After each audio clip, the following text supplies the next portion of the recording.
everybody, welcome to another episode of Horror Movie Night. This week, we are talking about Puppet Master 4, as picked by Brian, but we are also joined by a special guest. You may have heard him on our Pop Rock and Horror interview segments about 2 months ago. Vincent, the director, star, and writer of Never Hike Alone. Vincent, thank you so much for joining us. Hey guys, good to be here. And you I am with you. This was non-negotiable. Like when you heard that we were doing Puppet Master 4, you were just like, that's the one, please. No. Matt, you were asleep by the time that Vince and I decided to have a conversation about, well, we were deep in our cups, as they say in the old country. We were kicking back some brown liquids, and I was like, we got to get you on the show. And he was like, fuck it, let's do it. And I said, okay, what do you want to do? He's like, well, what do you have planned? And I was like, well, let me show you what we have on the list. And he was like, he scanned it for literally 1.5 seconds and goes, Puppet Master 4, that's it. It was amazing. As soon as I saw that, I was like, yes. I was like, this is a movie that I have to go back and like relive, because it was it was essential to my childhood. Like, I rented this movie all the time. And then I realized I haven't watched it in maybe 20-something years. So I was like, I think it's time to go back. I think it's time to go back down memory lane and see how this thing holds up.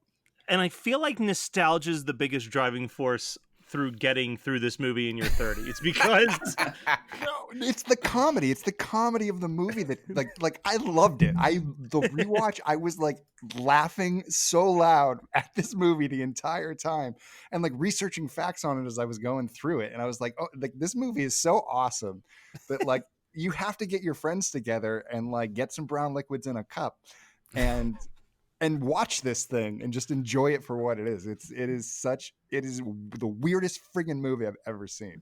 Well, and this, like, the problem with this movie is that for me, it's the first one where you can tell that the budget is slowly getting cut for the Puppet Master movie. Yeah. No. There's way less stop motion. There's way less, like, there's the one dude's death in the car is like the most cop out, like we can't afford to show anything. We're just gonna turn the camera a little bit and call it a day. So I was gonna give you a hard. Go ahead. I was gonna say I was gonna give Matt a hard time about being like, oh, this is when the decline started, because I'm like, bro, Puppet Master 2, but Puppet Master 2 is the best one, and you know it. Right behind Puppet Master 3. Puppet Master is my favorite personally, but Puppet Master 2 is the best, especially for horror movie night status type stuff. But I really think that you should go back and listen to our episode on Puppet Master 2, because I think that we rag on the effects quite heavily there. But they at least tried with stop motion in 2 and 3. I agree, but also in 4 there is stop motion with the little demon puppets. Yeah, those little alien puppet things. Sorry. They look fantastic, and when they actually do the stop motion, it looks great because they're so brightly colored. Yeah. But yeah, there's a lot less. This movie is barely an hour long. Like, it's an hour and 18-minute runtime, but really there's no meat to this movie. I mean, like, I enjoyed my watch. This is the third watch. But like, I would not have. So I think that this was Brian's pick, right? Or was this? Yeah, it's Brian's. No, it's Brian's pick. Okay, yeah. So, but like, well, okay. So Vince, you're the guest of honor, or our victim. So I want to know your quick thoughts on rewatching it, and then I want to have Brian explain why he picked it. Okay, so.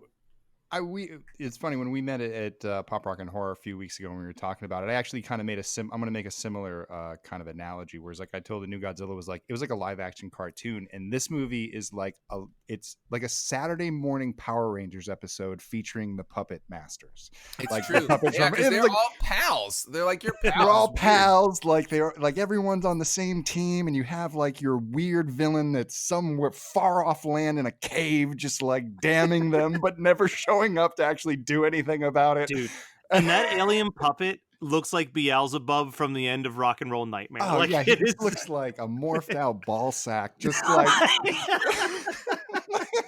like, it's just but like at the same time, there's production design, and like the sets are really cool, and the puppet, like the new puppets are cool, and then you got like the new puppet that, you know, it's like I said, it's like the Saturday morning cartoon for the kids. Like they're gonna come up with the new puppet, and like, yeah, this is like the episode of Power Rangers where they got the Green Ranger. They're yeah, like, exactly. And so that was about the same time that I was like, this movie came out about the same time I was watching Power Rangers. So this was like horror Power Rangers to me. Especially the laser tag. Yeah. Oh, Who God, is the this laser kid? yeah, that laser tag robot game every single time is ridiculous. Yeah. Every time it happens. When you're 8 years old, you don't question like the reality of the characters. But as a 37-year-old guy, I'm like, who the hell is giving this dude money to just hang out in a mansion and Also, shoot lasers at fucking Daleks? It's like, what is going on? And he's also a total virgin. Like, yeah. Oh my God. I mean, I enjoyed my rewatch, but the logic fell away very quickly. Yeah, just like, however, it's just so matter of fact, and everybody's buddy. It's like it's a kids film. I mean, that's ultimately what it is. I mean, this was the late Showa series Godzilla of Puppet Master, and like I can understand as like why when I was young why I loved it so much, and like I'm enjoying it now just because how ridiculous it is. I think it's fair. Also, Brian, why did you pick it? Wait, before we go any further, Vince, Yeah. Am I wrong to assume that there, if this was an adult Puppet Master, there would have been some fucking, right?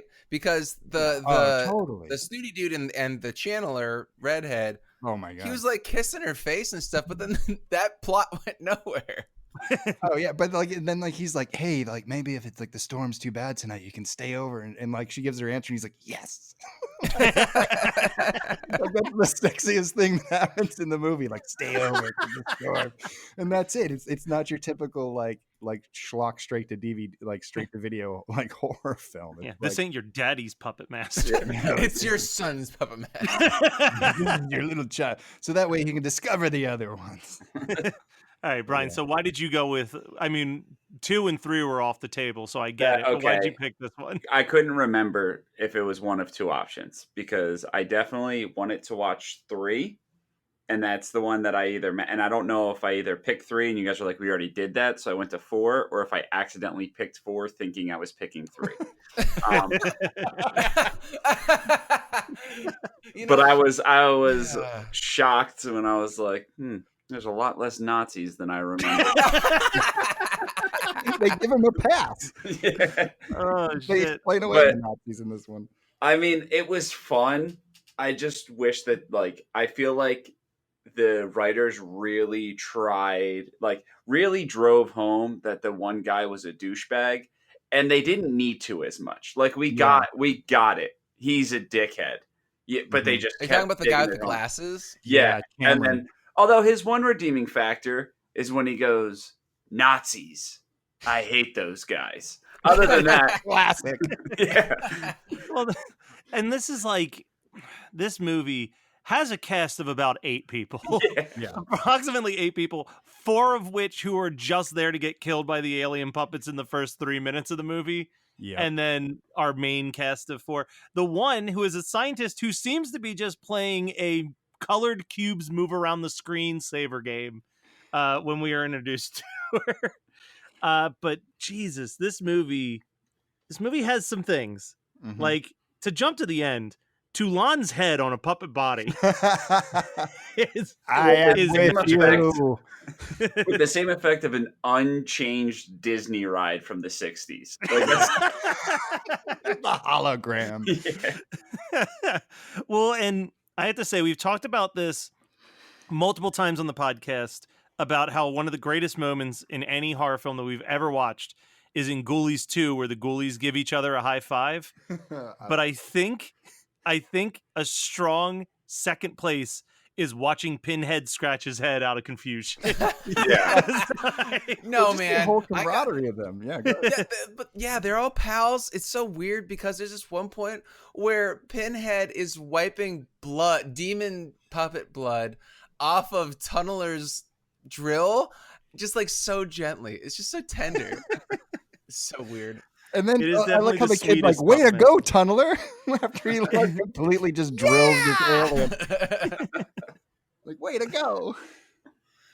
Yeah, this had to have been around the same time that Charles Band was doing Moonstone, because it definitely feels like it's got that influence of like his attempt at kids movies, which like some of them weren't bad. Like I'm not sure if you remember, Dragon World was terrible, but Remote was one that he did where it was basically like Home Alone, but it was a kid who built things out of remote controls. So instead of it being like pranks that he laid around, it was like little robots that he created to fight the bank robbers.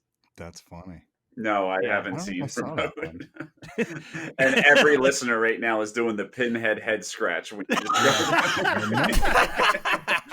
Remote. Yeah, it was Remote. There was Remote, Dragon World, and Pre-Hysteria were like the big Charles Band trying to do kids movies. Oh, that's funny. Yeah, and I know for a fact that Richard did the soundtrack for Pre-Hysteria because at Pop Rock and Horror he had CDs of Pre-Hysteria, and I was like, I love you, Richard, but how many people are gonna buy the Pre-Hysteria soundtrack on CD in 2019? I do want to give a shout out to Richard Band because I said this to him at Pop Rock and Horror as well. But there is nothing that brings instant nostalgia to me quicker than that Full Moon logo and his little like 10-second musical score that just sets the mood for like, ooh, it's time to watch a Charles Band movie. Like, I get it. That Charles Band is the Roger Corman of our childhood, because Roger Corman was just a little too out there for us as we were, in the 80s and early 90s when we were probably getting our sweet fix on like Sci-Fi Channel or whatever of our PG-13 era horror, more or less. But like Richard Band, God bless him, because that dude doesn't half-ass. He has no fucking chill, and so he like everything is a masterwork. Even Puppet Master 4, even Pre-Hysteria, that dude doesn't like differentiate projects. He's like, you know what? This is a paycheck. I'm gonna do the best I can, and it's amazing. I love him. I would put like a little asterisk next to that and write in the 90s. Yeah. I don't know, man. He did 2/3 of the Nightmare Cinema orchestration and soundtrack. So I don't know. I haven't seen the movie yet or heard the soundtrack, but it as of recording, this. You're talking about Richard. I'll take Richard. I thought you were talking about Charles. No, Charles Band. No, dude. Charles Band is a total hack. Like, sorry, Charles. If you're listening. Chucky Band. Also, today is not the fucking day for me to give Charles Band any leeway because he just went after a Dee Wallace film under the name Dolls and like totally put them on. He didn't, but somebody that works at Full Moon who does their social, and like I'm trying to keep our Facebook group positive, so I didn't say anything about it, but I am so livid that I'm going to actively pay to watch Dolls 2019 starring Dee Wallace because I love her, and also it was really shitty the way that they did them dirty. So Charles Band is a total hack. Richard Band, on the other hand, that's what I'm saying, is that like Charles Band throws shit at a wall. Sometimes it looks like, Jackson Pollock. Sometimes it literally looks like shit on a wall. I would consider Puppet Master 1 and 2 to be Jackson Pollock shit on a wall. I would consider Dolls to be Jackson Pollock shit on a wall. I would consider Subspecies to be shit on a wall, like not Jackson Pollock shit on a wall. So like his track record is kind of terrible. Richard Band never ever stops trying to do the best he can. That's what I'm saying. That is true. Okay, I love him. Okay, I follow you now. I'm trying to look at some of the notes that I have because they're all over the place. My notes are completely chronological. I think mine are just spur of the moment thoughts. Okay, yeah, well, can we talk about one of them just says there's a lot of credits at the start of this. Yeah, no, I fast forward through the credits. I do. But like, what do you guys think about the head demon with the mush mouth and the non-articulating hands? Because he's just like, he looks like a Power Ranger bad guy. You're right. Well, that's what John Vincent was saying. He looks like a scrote. He's just like Vincent nailed it. Like he looks like a ball sack that's come to life. That is a horrifying thought. His nipples are so big. Like, go back and look at those pictures, everyone. I kept looking all the ways that they were like saving money, like throughout the entire movie. Because I'm watching films differently now. I just start to be like, all right, how did they shoot this? Where did they shoot this on? Like, how did they build this? A lot of money And on that layer, I'm like dude. dissecting the movie as I'm watching it, and like that puppet, I'm like, oh, they made the mouth move, so they didn't have to fucking animate it. Like, Yeah. But the totally. thing is that's a human in it, right? Yeah, well, no, it's like a puppet. It's like depends. basically somebody with it on sticks. Yeah, I was gonna say it's a marionette for sure. But The way it moves is a marionette. I just love that it was like life size, like it was a life size marionette acting with other human actors in like costumes. Yeah, because there was definitely little people walking around this gigantic marionette. And isn't the point of like creating a drone to go out and kill people in another place like the point that like you don't get hurt when you send the drone? Like, what was the point of sending the drone if you were just gonna die anyway? Just go yourself. Yeah. Well, because it's got sharp fangs and teeth Yeah. and nails. And it's why don't also you make it 6 feet 1/20th tall? the size of you. Yeah. So it doesn't mean much. But yeah, so we never actually explain what the plot of this movie is, mostly because it's barely there. An alien for reasons unknown attack Earth, and the puppets are the only people that can save us. Yeah. Well, it's an ancient species. It's an ancient race of the Egyptians that they worship these gods of like the underworld. And so this god of the underworld that has control of like life after death, like Toulon somehow stole his formula in order to bring back his puppets to life. So they like jam that into the puppet master kind of story, which I don't think that was ever established before, that Toulon stole it from. Oh, absolutely not. No, yeah. Well, So they made that up. So this thing is sending these demons to go recover it because this other boy genius who is a caretaker at a hotel on the edge of the ocean for like Jack Torrance or something. And he's discovering artificial intelligence, which is the exact same. What does Andre Toulon say? Transcend the liturgy, or like I can't even say the like. I was trying to say it after he said it. It's like transcend linearity. That's what he said. I was like, how the hell did he say that? I don't know. You're the actor. You tell me. yeah. Yeah. I was Well, like, and yeah. Well, and that's the thing, because like, for those of you who couldn't figure it out by the name, Vincent's short "Never Hike Alone" is a Friday the 13th fan film, and Friday the 13th is a movie that you can kind of hit a little bit with some revisionary history throughout its sequels. Same with Nightmare on Elm Street, but I don't think any of those movies hold a candle to the amount of revisions that go on with the Puppet Master Toulon storyline. Everything. Oh, yeah. It's funny because last month we were just talking about Child's Play and how we give it like so much credit for having continuity throughout the entire series, and then this is like, yeah, they're these evil dolls, but they're actually good and they fight Nazis. No, they are Nazis, and it's just like all over the place. Well, and that's like because someone pointed out, I think we pointed out way back when, if you go to the first year of Horror Movie Night when we talked about Puppet Master 3, that the Puppet Master 3 takes place 2 years after Toulon's suicide at the start of Puppet Master 1. Like, it's just all over the place. We are. That's the thing that you have to accept, is that Puppet Master has no chronology. No. And you have to take them as complete vignettes. It's almost like you just have to imagine that someone, let's just say Charles Band got, how many, are we 14 movies deep with them yet? What are we at? 13 or 14, yeah. And you know what? It's funny because Vincent brought up Godzilla, but I feel like it kind of works for Puppet Master too, because with Godzilla is either a hero or villain, just depending on what the other monster is in that movie. That's kind of how the puppets are. Yeah, it's like if it, yeah, and you just go along for the ride because it's fun to look at. Yeah. So when did Puppet Master 4 come out? 93. Yeah, 93. Okay, so I don't know. And it looks every bit of 1993. Yeah, because I That want to dude's hair give them... is so hairsprayed in like a final position. Yeah.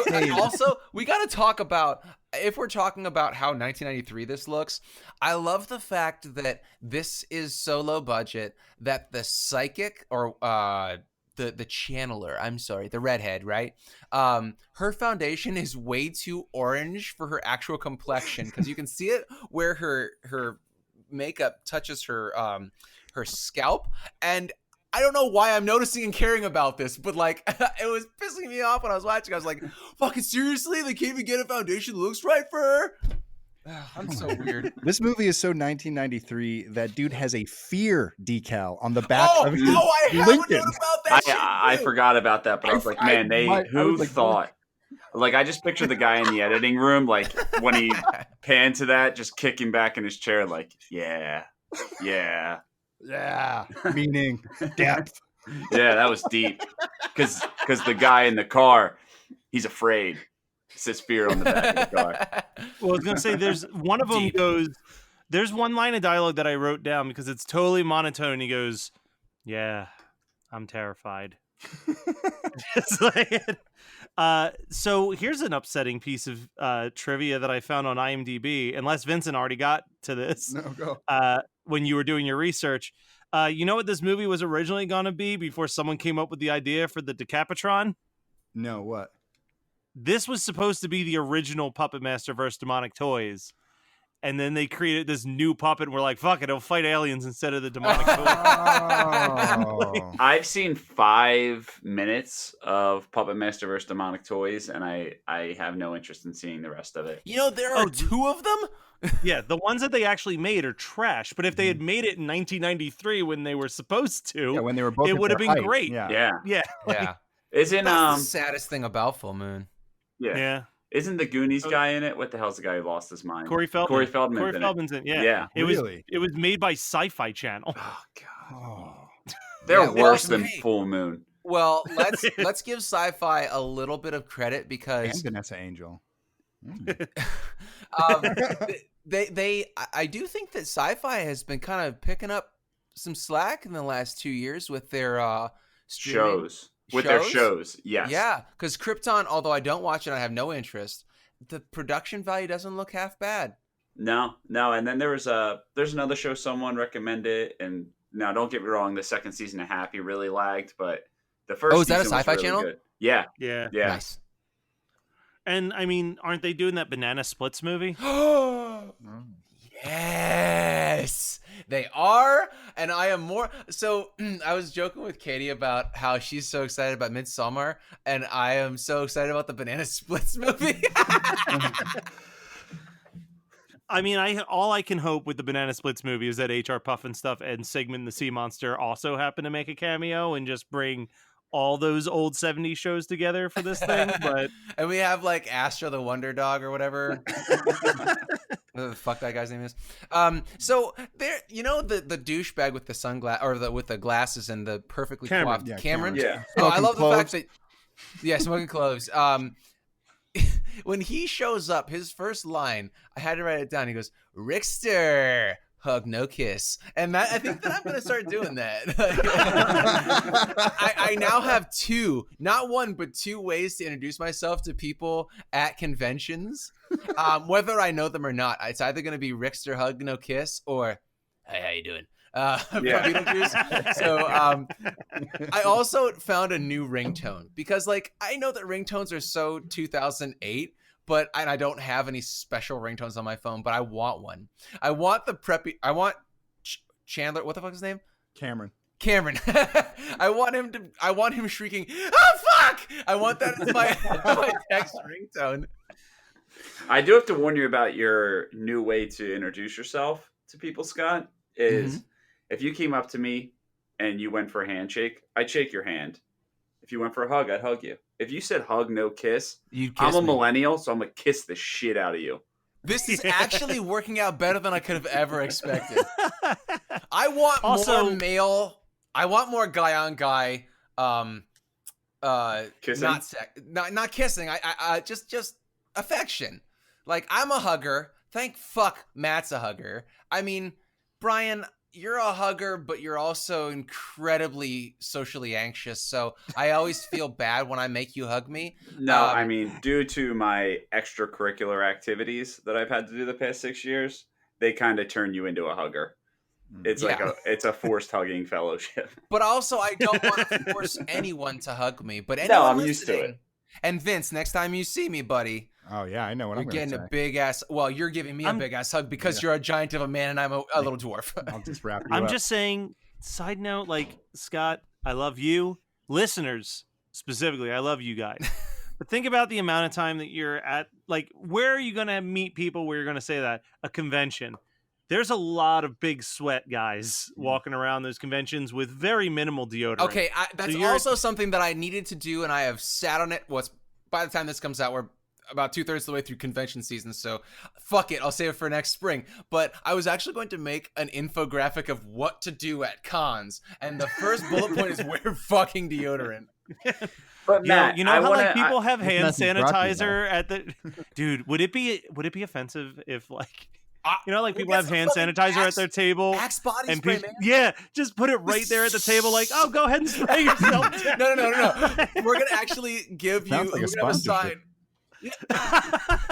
Can you imagine if Nerdy Ass Horror Movie Night gets a sponsorship from Bro Ass Body Spray? I mean, come on, it's perfect. Axe body spray. They can work so many horror angles into that. Come on, make it a blood Drop the scented. mic. I'm walking away. Oh, yeah. Vince, you've got more fame than us, so you go and use that Never Hike Alone money. I'll push that fan film fame right to the edge. all you need is for your fake Jason to like kill someone with the wrong type of axe. You know what I'm saying? Yeah. Like I don't want to give too much away, but we are going to take fake Jason and make a shoe commercial with him. Nice. That is happening. We got one coming I'm just saying. You can put a whole new twist on axe to the face. I think so. I'm gonna have to come up. Yeah, we'll have to come up with some type of like just pitch reel for that. You know what the best part about the last 26 minutes of my life is that the hulking monster of a human being that plays a Jason has the most soothing molasses voice. Like it's literally like just putting your head to the side and putting warm molasses in your ear. It's so incredibly satisfying. So if you happen to run a like books on tape company, you can just give me a call then. Dude, I'll do that. It's you and Angela Gothos. Angela Gothos you are my two number ones. Great. Are you so is there anything else we want to talk about with Puppet Master 4 before we shift gears a little bit? I do want to mention a Friday the 13th connection to Puppet Master 4, since I'm a Friday the 13th guy. One is that our lead actor, or our lead character Rick, is also Miles in Friday the 13th Part 8, who is also the dude who gets tossed off the light tower after Jason teleports. So there is. Oh shit! I thought he was going Beetlejuice for a second. I was ready for that Beetlejuice connection. And then, is he in Beetlejuice too? No. Brian used to do 6 Degrees to Beetlejuice after every movie, and then the other until one, we finally picked Beetlejuice. And the other one is during the actual like the Frankenstein scene that they do with puppets, which is great. They recreated Frankenstein with the puppets. I mean, what a great scene! But if you look when they go to the fuse box, the fuse from Friday the 13th, the game, the same exact ones are in that fuse box. That's so obscure. No. To a T. I swear to God, go back and watch it if you play the game. I'd rather not. Do it. All right. So before we dive into our normal, double features and something that we watched, Vincent, real quick, let us know not only where people can see Never Hike Alone, but also a little bit about yourself, because I was kind of shocked when we met to find out that your start was in animation. Yeah, I got I moved to LA like 12 years ago, and I got my start in, commercials, VFX. I was just a PA kind of bouncing around. I ended up at an animation studio called Real Effects and worked on an animated film called Freebirds, which was about 2 turkeys that discover a time machine and go back to the first Thanksgiving to take turkey off the menu. Directed by Jimmy Hayward, produced by Scott Mosier. It was like an independent animated film that was like watching a company build itself at the same time you're building a film. It was like a really cool like introduction to the world for me. And I started working in the independent animation world for like 6 or 7 years before I made the jump to live action and make Never Hike Alone. So yeah, that's where my background came from. And yeah, Never Hike Alone was this, I'm a big Friday the 13th fan, obviously. And I just wanted to make a short with my friends, and what was going to be a 5-minute short turned into a 55-minute like short feature that kind of blew up and became viral and went to a bunch of horror conventions and horror film festivals and did pretty well. And if you wanted to watch it, it's on YouTube. If you just literally go into Google and type Never Hike Alone, it will be the first thing that pops up. But if you want to follow us, we're on Instagram, Facebook, and Twitter at Womp Stomp Films. which is WMP STOMPFILMS, or wompstompfilms.com. We have links to it all. Yeah, that's basically where you can find us and what we're doing. We just recently finished production on our first original piece, which is called Pathosis. It's directed by a good friend of mine, Austin Bonang, and I just got back from Portland. Hey Vince, yeah, go ahead. Can you say it's called again, because you hit your mic and I couldn't hear it, and Matt will edit it. Oh, it's called Never Hike Yeah. Alone. No, the new one that you just finished. Oh yeah. So we just wrapped up. It's called Pathosis, and it's directed by a good friend of mine, Austin Bonang. We just wrapped up principal photography on that a couple weeks ago, and then I just got back from Portland, working, consulting and producing another Friday the 13th fan film called Jason Rising, with director James Sweet, and that one's really cool. We just finished filming this weekend, so I just got back from that. Amazing. Yeah. Very, very cool. Do you live in LA? Yeah, I live in LA full time. Cool. Yep. I'll be out there in a couple weeks. Good. Yeah. Well, it'll be well after this episode drops. But let's talk about the double features. I know I have one that I'm really excited about, but I think it's up for grabs for everybody. I'm going to save myself for last just to find out. Brian, you picked this, so how about you go first, then Vincent, because he's our guest, then Scott, and then me. Blood Dolls. Okay. Yeah. I'll take it. Blood I'm still on the... Dolls? It's another full moon feature puppets kill. You're just saying words. Movie short. All right, I'm still on the board. All right, Vincent, your double feature. Well, I think one of the obvious, like an obvious one would be Puppet Master 5, because you got to finish the story, because just like Puppet Master 4, because it's literally like one movie. Just it is. Yeah. They just split it in two. I don't know why they didn't do that, but I would say that the double feature has got to be Demonic Toys. I have to correct you though, because the real answer is more obscure. They just split it up into two halves a movie. Like it's two 45-minute movies that could have just been a movie. I haven't watched Puppet Master 5 in a bit, but knowing Charles Band and knowing Demonic Toys versus Doll Man, I'm willing to bet Puppet Master 5 has, I don't know, 20 minutes of recap of what happened in Puppet Master 4. It's not a whole movie. Like it's been a couple years since I went through the arduous task of watching every Puppet Master film, much to my dismay. And I would definitely say that Puppet Master 5 is basically just Puppet Master 4 with the actual ending that you were waiting for. Yeah. It's 82 minutes long. All right. Yeah. Well, this one was only 78. All right, Scott, your double feature. So is this cheating if I say The Borrower, since we already did an episode on it, or nah? You mean The Borrower? Because The Borrowers is the little I kids. said The Borrower. Oh, okay, I heard an S. I thought The Borrowers would actually fit too. You can say The Borrower. That's fine. Just because there's like a creature, an alien, that requires a new head all the time. And I think that I would actually enjoy myself quite a bit if I had the opportunity to subject anyone else besides the two of you guys to The Borrower. Was that that was your pick, wasn't it, Matt? That was my pick. Oh yeah. man, such a good decision. All right.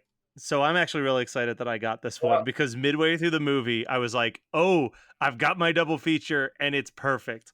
I'm going to go with a much more mainstream movie of aliens versus puppets, the greatly underrated Small Soldiers by Joe Dante. I don't know why you were afraid for a second. I thought for you, because I think Brian, I thought you loved that movie as a kid. You had all the toys and everything. He's so an like, adult Brian's gonna now, remember Brian, Small Matt. Soldiers. Yeah, but I do miss the rodeo burger that came. Well, they brought it back, but that rodeo burger originated from Small Soldiers, and it's back now. But unfortunately, I don't eat Burger King anymore because it makes my stomach hurt. Good. It's probably better because you're trying to do better for yourself. Yeah.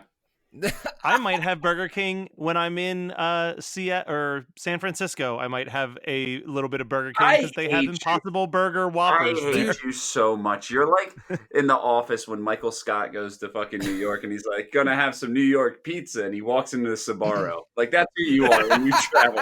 Listen, you don't even hear what I'm saying. I'm going to support Impossible Burger so that maybe it goes beyond San Francisco. Yeah, I'm actually completely on board with Matt.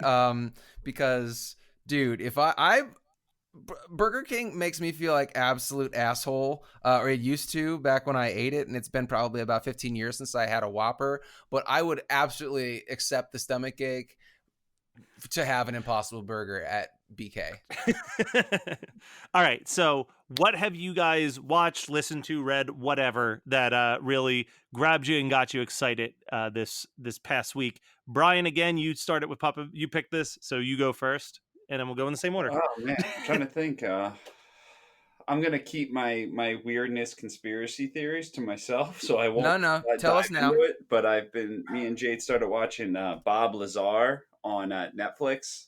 This dude that was involved with some government alien stuff, and it's definitely a well shot documentary. I will get into my conspiracy theories for a second because me and Jade talked about it. Is like it's so weird that you're crazy to think that we're not the only planet in the entire universe that could produce a life form like that, like in a Yeah, but normal what about society. Like that's what's insane is in the entire vastness of the universe to think that something else out there could produce some form of life. So Brian, it's not about whether it could, but whether the scale of like cosmic scale would ever give us the opportunity to meet at the same time. So yeah, there are no fucking aliens, you weirdo. I don't know. I think there may be, but this is mainly focused on the spacecrafts that he was dealing with and the Gotcha. UFOs and all that stuff. You know, I want to believe. I just made that saying up. I want to believe. It's got a nice ring to it. All right, Vince. I got to give a shout out to a good friend of mine, Kelton Jones. I checked out his movie. It's called Dry Blood. It just got released on Dread Central Presents, I believe last year at some point. It's been making its rounds. I got my hands on a Blu-ray and watched it today, and it's a good film. I mean, if you're into like like indie horror and you like good good interesting filmmakers who can do a lot with a little, like this is a cool film, and it's got some good little twists and turns and some pretty funny acting. This guy Kelton directed it, but he's also in it, and he plays this cop, and he looks just like Farva from from Super Troopers, and he's a dick in it too. So it's kind of like Farva is just basically busting this drug addict's balls like the entire movie. So it's kind of funny watching him just like torture this dude. So it's a good film, and people should definitely check it out. All right, Scott. As of this recording, it was last weekend, but by the time it comes out, it'll have been a couple weeks. Megan took me to see Dear Evan Hansen, and it was very good. I liked the music in context better than I liked it just hearing it outright. I thought that the stage direction was cool. I thought the acting was great, and I thought that the actually the digitized like backdrop that they had with all the social media moving throughout the act or throughout the multiple acts was very cool, but I was not touched by it like I was touched by Hamilton last summer. And I also know it's not fair because Hamilton is probably the greatest musical that's been done in my adult life, from start to finish, as well as the fact that we were row 7 center for Hamilton, and we were way back further when we saw Dear Evan Hansen. But Hamilton is definitely more my style, and Dear Evan Hansen is a little bit more Megan's style. She cried. I got choked up one time, and I held it back. But it was very good. I highly recommend it. Anybody check it out if you get a chance. But anytime I get an opportunity to see a play off Broadway, I'm stoked. And I will say I still haven't seen the play, but the song "Waving Out the Window" is like the best song about social anxiety I think I've ever heard. It's weirdly relatable every time I hear it. So at the time of this recording, which was literally a month before it drops, if not longer, I saw another part 4 that involved a bunch of toys that were alive. I saw Toy Story 4 and it was fucking awesome. I was very unsure about it because I was like, well, Toy Story 3 ended perfectly. How could you ever do a part 4? What other story could you possibly tell? They had a very good story to tell, and it actually dips into some really like horror movie moments at points, with some really creepy ass ventriloquist dummies that are super evil and super creepy. And also, even though this is again a month has passed since this happened, Melanie Martinez has dropped a 30-second snippet of her next album. And it sounds awesome. I've been waiting for like 5 years for her to do a follow-up to her debut. So to celebrate, I listened to Crybaby all day at work, and that album is amazing. It's like the best gothy pop music I've heard in a long time. I'm sorry, I thought you were talking about John Waters' Crybaby. I was like, fuck yeah, I'd listen to that. No, she put out an album called Crybaby that was a concept album about a girl who gets picked on for crying so much. She tells a boy that she loves him. He denies her, and then her parents are both abusive alcoholics. So she bakes them all snacks that have poison in it, and then gets locked up in a sane asylum at the end of the album. And it's just all the most sugary, upbeat pop music you could imagine while it's happening. That was Puppet Master 4 as picked by Brian. We will be back next week with a shark movie that got sued by Jaws.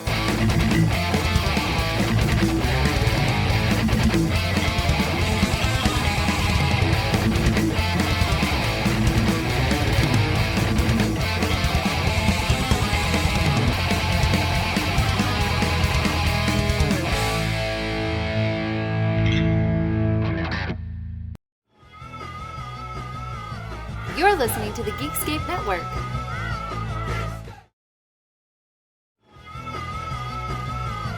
You're listening to the Geekscape Network.